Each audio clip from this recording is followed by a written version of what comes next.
Ha chiesto più volte la restituzione delle due caparre da 2.500 € l'una versate ad un'azienda del Milanese per lo studio di fattibilità del superbonus 110% in due appartamenti, una a Marghera, l'altro a Mestre. All'ennesima rimostranza l'uomo, un pensionato mestrino, è stato preso a botte.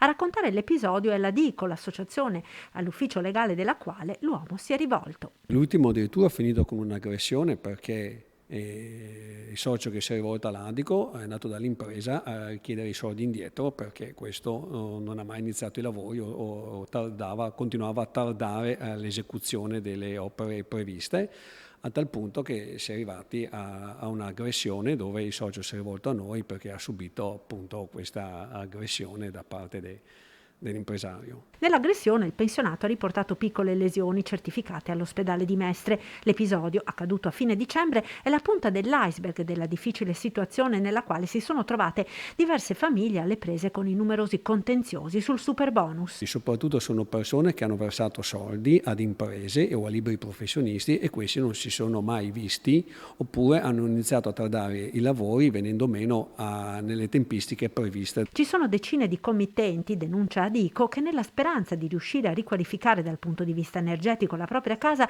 ora rischiano di perdere la caparra per studi di fattibilità mai effettuati, spesso in seguito ai rincari dei materiali. Il consiglio è di prestare massima attenzione alla redazione del contratto. Almeno quando si decide di redigere il contratto, di prevedere anche delle clausole ben chiare su quelle che sono anche le tempistiche e le penali.